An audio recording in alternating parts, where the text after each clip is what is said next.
নমস্কার বন্ধুরা, আমি সুধীর বসাক আর আমার ইউটিউব চ্যানেলে আপনাদের সকলকে স্বাগত জানাই।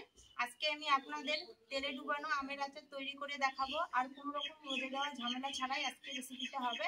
তো আপনারা প্রথম থেকে শেষ অবধি পুরো ভিডিওটা দেখতে থাকুন, আশা করি ভালো লাগবে। তেলে ডুবানো আমের আচার তৈরি করতে আমি কি কি নিয়েছি আপনাদের বলে দেব।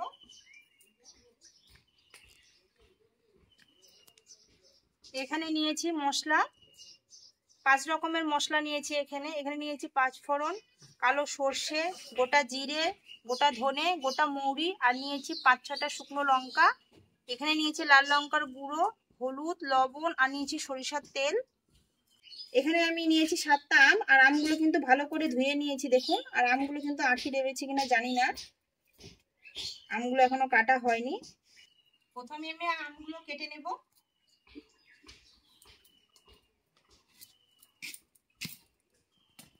আমগুলো কিন্তু আঁটি দেবেছে বন্ধুরা, আঁটি দেওয়া আম হলে তেলে ডুবানো আচার ভালো হয়। আমগুলো এবার 4 ফালি করে কেটে নেব।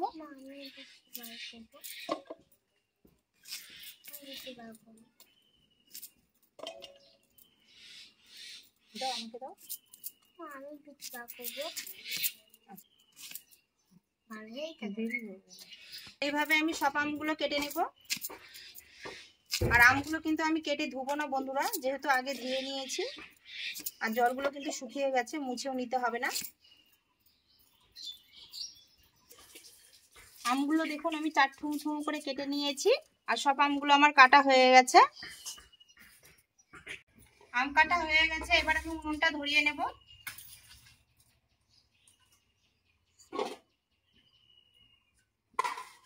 উনুন ধরানো হয়ে গেছে, কড়াই বসিয়ে দেব। কড়াই গরম হয়ে গেছে, কড়াইয়ের মধ্যে গোটা মশলাগুলো ভেজে নেব। প্রথমে দিয়ে দেবো শুকনো লঙ্কাগুলো একটু ভেজে নেব। লঙ্কাগুলো হালকা করে একটুখানি ভেজে নিয়েছি। এরপরে গোটা মশলাগুলো দিয়ে দেবো, নাহলে লঙ্কাগুলো ভাজা হতো না, সেই জন্য আগে লঙ্কাটা একটু ভেজে নিলাম। এরপর হালকা আঁচে গোটা মশলাগুলো আমি ভেজে নেব। আর মশলাগুলো কিন্তু বেশি ভাজা হবে না, হালকা জাস্ট একটু ভেজে নিতে হবে। গোটা মশলাগুলো ভাজা হয়ে গেছে, খুব সুন্দর একটা সেন্ট বেরিয়েছে। এবার আমি নামিয়ে নেব।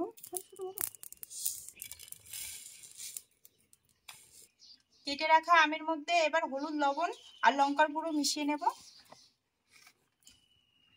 দিয়ে দেবো পরিমাণ মতো হলুদ, দিয়ে দেবো 1 চামচের মতো লাল লঙ্কার গুঁড়ো, লবণ। এবার ভালো করে আমি একটু মিশিয়ে নেব। আমি এর মধ্যে লবণ, হলুদ আর লাল লঙ্কার গুঁড়ো দিয়ে ভালো করে মেখে নিয়েছি। এবার আমি এটা কিছুক্ষণের জন্য ঢাকা দিয়ে রেখে দেব। কড়াইটা গরম হয়ে গেছে, কড়াইয়ের মধ্যে দিয়ে দেবো সরিষার তেল।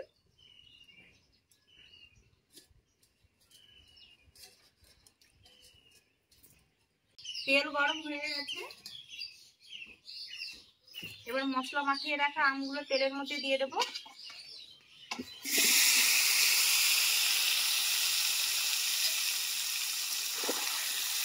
এবার আমগুলো দিয়ে ভালো করে ভেজে নেব একটু তেলের মধ্যে।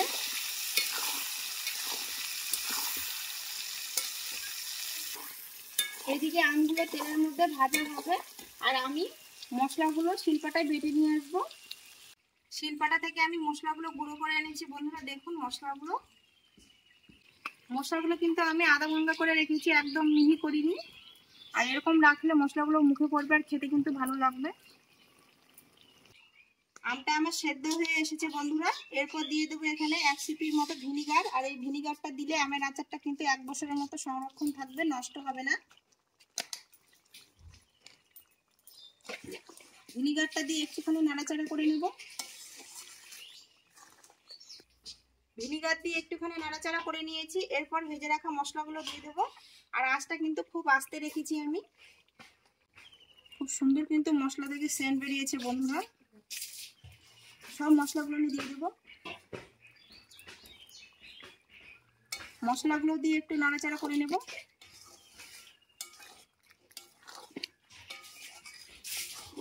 আমের আচারটা আমার হয়ে গেছে, এবার আমি এটা নামিয়ে নেব।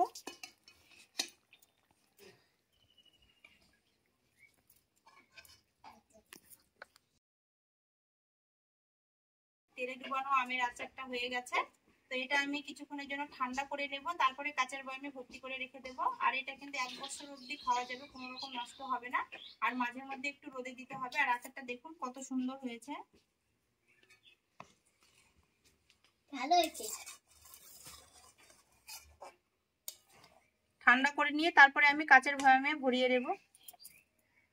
বন্ধুরা, আমের আচারটা আমি ঠান্ডা করে নিয়েছি আর একটা কাঁচের বয়াম নিয়েছি। দেখুন বয়ামটা ভালো করে ধুয়ে একদম পরিষ্কার করে নিয়েছি আর মুছে নিয়েছি। আমের আচারগুলো এই কাঁচের বয়ামে রেখে দেবো। আর আমের আচারগুলো ভালো থাকবে, 1 বছর সংরক্ষণ থাকবে, কোনো কিছু নষ্ট হবে না।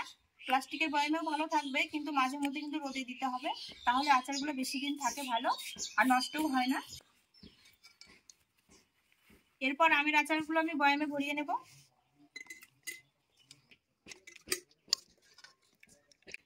আমের আচারটা কিন্তু বন্ধুরা খুব সুন্দর হয়েছে।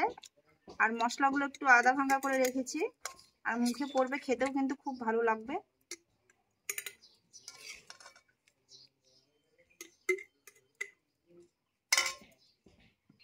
দেখুন বন্ধুরা, হাফ বয়াম আমি আমের আচার করেছি তেলে ডুবানো, আর তেলও কিন্তু আমি অর্ধেক দিয়েছি, পরে আবার তেল লাগলে আমি গরম করে দেব। আর আচার যত তেলে ডুবানো থাকবে তত কিন্তু আচার ভালো থাকবে। দেখুন বন্ধুরা, আমের আচারের কালারটা কিন্তু খুব সুন্দর এসেছে আর সেদ্ধও হয়ে গেছে আমগুলো, মানে কোনো রকম রোদে দেওয়া ঝামেলা ছাড়া ঝটপট আপনারা বানিয়ে নিতে পারবেন যখন ইচ্ছে তখন।